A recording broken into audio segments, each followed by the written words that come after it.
लक्षात घ्या, ही खरी गोष्ट आहे की रमेश घुलेंना दबाव टाकणं, दबावात आलं नाही तर खोट्या गुन्ह्याची धमकी देणं आणि खोट्या गुन्ह्याच्या धमकीतून त्यांनी केलेलं पाप म्हणजे विलासचा खून इतकं इतकं ब्रुटल, इतकं वाईट विचार कुणाचे असू शकतात? म्हणून मी सांगतोय, कुणी किती जरी प्रयत्न केला तर या घुले कुटुंबाच्या पाठीमाग सबंध शक्ती आहे, एकाची नाही, सर्व जाती धर्मातल्या लोकांची शक्ती त्यांच्या मागे आहे. त्याच्यामुळे कुणी असा खोटं करायचा प्रयत्न करणार असेल तर ते खोटं सुद्धा आम्ही होऊ देणार नाहीत. ज्यांच्यावर या प्रकरणात आरोप होत आहेत त्यांनी मात्र हे आरोप सगळे फेटाळलेत आणि आमचे सीडीआर चेक करा, काय पाहिजे ते चेक करा, हे केवळ राजकारण केलं जात आहे असं देखील त्यांनी म्हटलं. एक लक्षात घ्या, ही घटना काय राजकारणाची आहे का? कुणाला काय बंद पडलं राजकारण करणं? आमच्यासाठी राजकारण हे फक्त निवडणुकीपुरतं आहे. पण त्यांनी ज्या ज्या ज्या पद्धतीने राजकारण केलं ते निवडणुकीपुरतं नव्हतं, फक्त एका व्यक्तीला उद्ध्वस्त करायचं होतं. आणि आता तुमच्यावर वेळ आली की राजकारण करते, त्यांच्यावर वेळ आली की म्हणायचं ना हे सगळं राजकारण चाललंय. अरे माणूस गेलाय, हॉटेलचा मालक आहे, तिथे एसटी समाजाच्या गरीब पोराला मारतायत, त्याला वाचवण्यासाठी जातोय. ज्याला मारतायत तो काय त्याच्या जातीचा नव्हता, पण त्याला दया माया आली की याला वाचवलं पाहिजे, मारून टाकतील. पण त्यांचा उद्देश विलासलाच मारायचा होता. त्याच्यामुळं आता राजकारणाचा विषय त्यांनीच मध्ये आणून त्यांची अडचण आणखीन वाढवू नये. नाही तर ह्या सगळ्या गोष्टी उद्या त्यांची अडचणी वाढवणार आहेत. मारायला दाखवायचा एकाला आणि खून करायचा एकाचा, आणि याचा सूत्रधार नेमका अनेक जणांनी साक्ष दिली आहे, पण त्यांना ती साक्ष पटत नाही पोलिसांना. मग नेमकी कुठली साक्ष पोलिसांना पाहिजे? या बाबतीत आम्ही हे प्रकरण अतिशय गांभीर्याने घेतलंय. अधिवेशनाच्या पहिल्या दिवशीच ही घटना घडल्यानंतर मी स्वतः सभागृहामध्ये हा मुद्दा काढला. या मुद्द्यावर अतिशय प्रखरपणे मी सभागृहात भांडलो आणि आता राहिलेला एक आरोपी तो कुणाचाही असो, मला देणं घेणं नाही, कुठल्या जातीपातीचा असो, कुणाच्याही जवळचा असो, घेणं देणं नाही, पण न्याय हे सगळ्याला सारखा असला पाहिजे. आणि तो न्याय सगळ्याला सारखा मिळावा म्हणून पुन्हा एकदा मी विधानसभाचं अधिवेशन पावसाळी चालू आहे, सोमवारी पुन्हा हा विषय सदनामध्ये येणार आहे आणि तिथंही मी स्वस्थ बसणार नाही. एका आरोपीचे लाड का, हा माझा प्रश्न आहे. हे सुद्धा माध्यमांनी आता आपल्या माध्यमातून विचारणं गरजेचं आहे. आजपर्यंत सभागृहात सुद्धा मी कुणाचं नाव घेतलं नाही, कुठल्याही आरोपीचं नाव घेतलं नाही. ज्याचा खून झाला त्याचंच फक्त नाव घेतलं. आणि आमच्या सगळ्यांची इच्छा आहे की शेवटपर्यंत याच्या जे कोण गुंतले असतील त्याला शासन झालं पाहिजे. या भूमिकेतून आम्ही आज या ठिकाणी सर्वच जण आहोत. आज या कुटुंबाला आधार द्यायची गरज आहे. याच कुटुंबाला नाही तर जो एसटी समाजाचा उमेश माने, त्याला सुद्धा आज धमक्या चालू आहेत. धमक्या, दबाव टाकला जातोय. तो आज गाव सोडून गेलाय आणि आज पोलीस काय करते?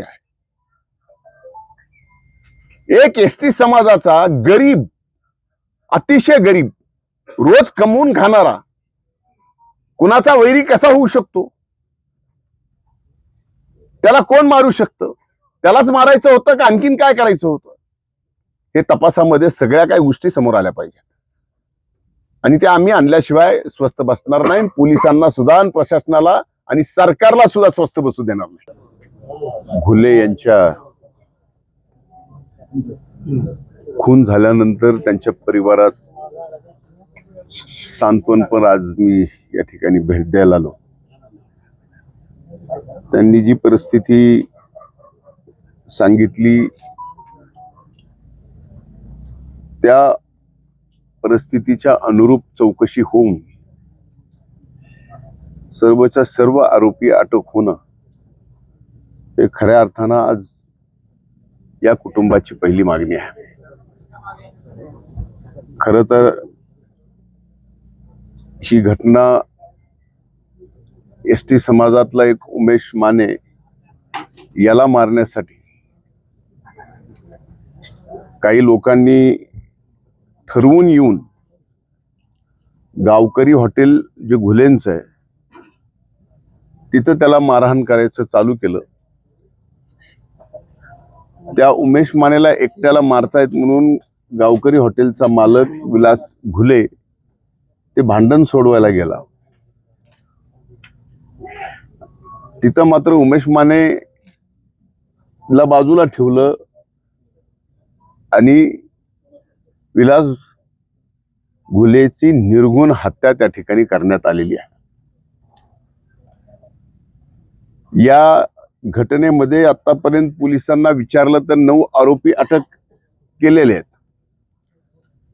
पण पोलिसांनी एक आरोपी आणखीन अटक केला नाही. तो पोलिसांचा का लाडका आहे हे तर मला ज्या व्यासपीठावर बोलायचं ते बोलेल, पण 302 मध्ये एका आरोपीला अटक होत नाही का तर त्याची वेगळी तपासणी चालू आहे.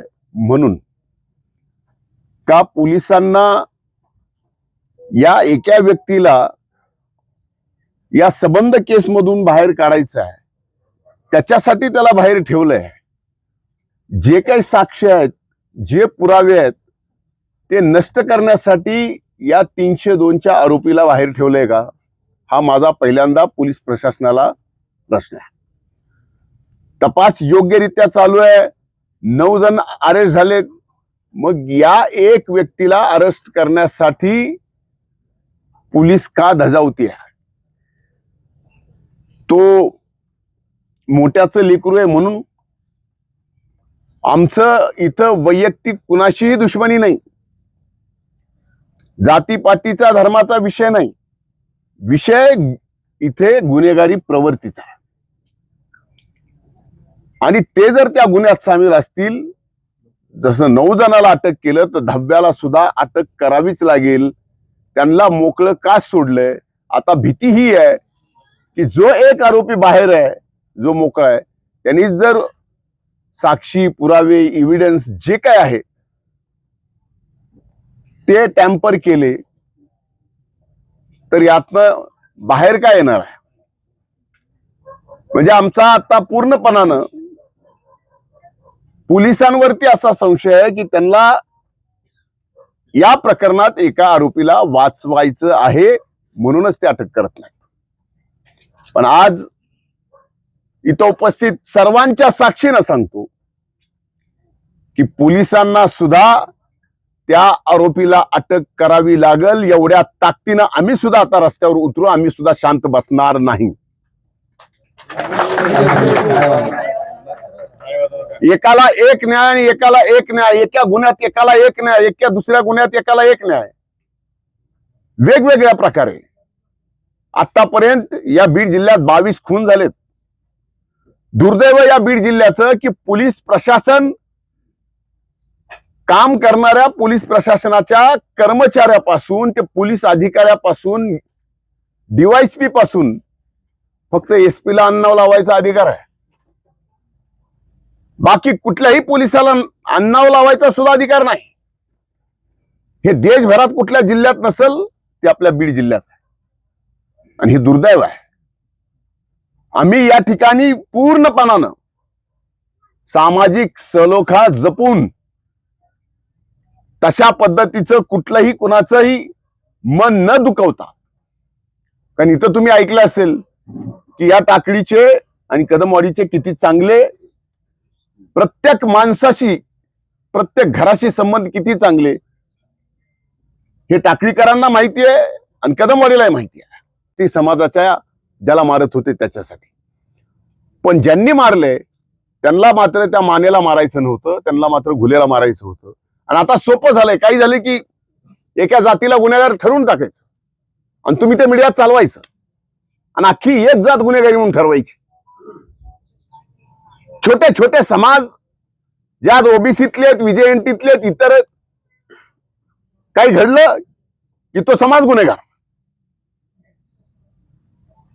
समाज कधीच कुठलाच गुन्हेगार नसतो. ती प्रवृत्ती असते प्रत्येक जातीतली, प्रत्येक धर्मातली, आणि ती प्रवृत्ती गुन्हेगारी प्रवृत्ती असते. पण याच्यामध्ये मुख्यमंत्री महोदयांनी स्वतः फोन केल्यानंतर देखील या प्रकरणामध्ये नेमका आरोपीला अटक करण्याच्या अनुषंगाने नेमकं संरक्षण कोणाला भेटतं? आता आहे माझी विनंती आहे की आपण मुख्यमंत्र्यांना प्रश्न विचारावा.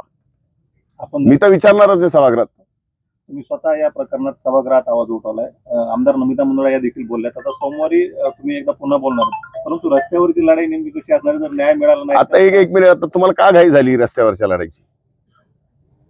तुम्ही घाई करू नका ना. आज कुटुंब हे दुःखाचं आहे. अंत्यविधी कधी झालाय, त्याच्यानंतर आपल्या काही रिच्युअल्स असतात, ते पाळावे लागतात सगळ्या कुटुंबाला. तेवढ्यावरही नाही झाल्यानंतर रस्त्यावरच्या लढाईला कधी तुम्ही बघितलेल्या आहेत आमच्या रस्त्यावरच्या लढाया. विलासची क्रूर हत्या झाली तरी इथले खासदार म्हणतात मी जिल्ह्याचा वाघ आहे. आता मी काय म्हणू शकतो त्यांना? आता ते वाघ स्वतःलाच म्हणायला लागले, त्याच्यामुळे मला काही नाही. ते वाघ तर ते वाघ, काय म्हणायचं त्याला? मात्र तुम्ही महेंद्र तुमच्यासारख्याने तसा प्रश्न विचारावा ही अपेक्षाही नाही. कोण स्वतःला वाघ म्हणतंय म्हणजे याचा अर्थ दुसरे कोणी सगळे शियाळे समजते स्वतःला, असं नाही ना. मात्र तो वाघ आम्हाला ही संवेदना अपेक्षित आहे खासदाराकडनं. या कुटुंबाचं सुद्धा सांत्वन करण्यासाठी यायला पाहिजे. भाऊ ते स्वतःला वाघ म्हणालेत, मात्र तो वाघ मला देखील खायला असं रमेश घुले म्हणतात. त्यांच्यामध्ये आजही भीती कायम आहे. माझं तेच म्हणणं आहे. मी आता इथून निघाल्यावर स्वतः एसपीशी बोलणार आहे. रमेशला संरक्षण देण्याच्या बाबतीतही बोलणार आहे. त्यांना जे काय धमकी आहेत ह्या सगळ्या गोष्टीची चौकशी करण्यासाठी सुद्धा मी त्यांना पोलिसांना यंत्रणेला सांगणार आहे. अगोदरच बहुतेक रमेशने अर्ज पण दिलाय, तसा नाव दिलेत, अर्ज दिला. जिल्ह्यामध्ये 22 खून झाले आपण आता म्हटलेलं आहे. म्हणजे जिल्हा वारं सोडला गेलेला आहे का? कायदा सुव्यवस्था धाक राहिले नाही का? सामान्य माणसाने मग काय करायचं? आता ती टॅगलाईन तुम्हाला काय घ्यायची तरी घ्या, तुम्हाला स्वातंत्र्य आहे. पण ही वस्तुस्थिती आहे की 22 खून झालेत, 22 पेक्षा जास्त. थँक्यू. चलो.